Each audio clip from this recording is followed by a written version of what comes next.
connecting you to our community, 11 Connects. Welcome to 11 Connects. I'm your host, Jen Lennon. Today I'm joined by Carl Carlson. He is the CEO and founder of Carlson Financial. Nice to see you, Carl. Good to see you, Jen. Great to be in the great outdoors. We are. Beautiful Colorado. We're lucky to have this weather so we can have this chat today. And as summertime is sort of wrapping up, families are sending off kids to college. And I know along with that comes a big bill. Yes, definitely. And lots of decisions to make, FAFSA paperwork to look at, loans. Where do we start, Carl? How do we sort through it all? So I can tell you're one with experience when that FAFSA rolls right off the tongue. Yes. So that's all the forms you got to fill out to make all this happen. But I think the first place to start is get the student loan first. Okay. Even if you're planning on paying for it all, I would still get the student loan first. So while you have a heart for your child, take the loan in their name. Yeah, because that's a much lower interest rate. Got it. Comes with a few more benefits.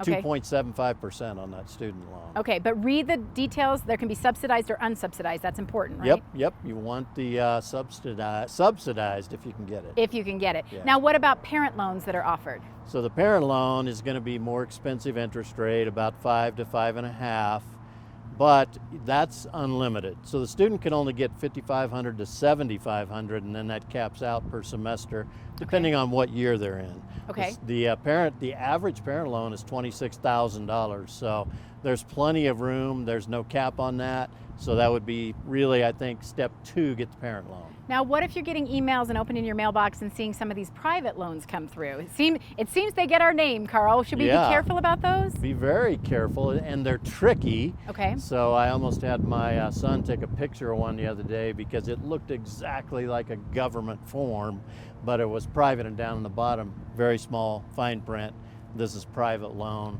Got and it. you don't get all the benefits. So right now, during the COVID-19, they're waiving a lot of those payments on student loans. If you're in a private loan, you don't get that. Yeah. We got a little flyby, a personal flyby, Carl, but we can still keep rolling here.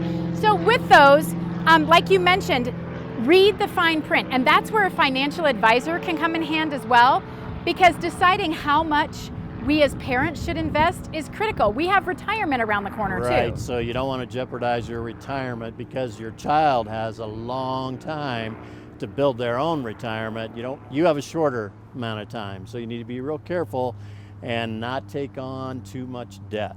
Got it. So this is where a financial advisor like yourself can help us sort through some of these fine details. Do you recommend coming in as a family, bringing the college student with you to those meetings? It's great to bring that student with you because we're going to teach them things as well and about how to manage that debt. For instance, if that student can, they could start paying $20, $25 a month on that student loan just to get used to their own debt servicing. The parents should be paying a little bit each month on theirs so it doesn't balloon on them towards the end. And can you do that? Can you pay early? You can pay ahead on them. Okay, because even though things are deferred, get a jump start. Yep, because when they're deferring it, they're still adding the interest and adding it back, and interest on interest is not a good thing. That's important to know. And one last tip you had for us, even if you've been rejected by FAFSA before, you're saying give it another shot, right? Oh, definitely. 1/3 of the people that appeal win those appeals. 1/3 of the people appealing win those appeals. So if you didn't get enough of the benefits or the subsidized, all that, go back and appeal it, and you got a decent shot of getting it approved. Got it. So how do we get that appointment started, Carl, with you? Just give us a call, 844-CARLSON, or you can reach us at carlsonfinancial.com. Great advice. Thanks so much, Carl. We Thanks, really Jen. appreciate it. Thanks for joining me. I'm your host, Jen Lennon, keeping you connected.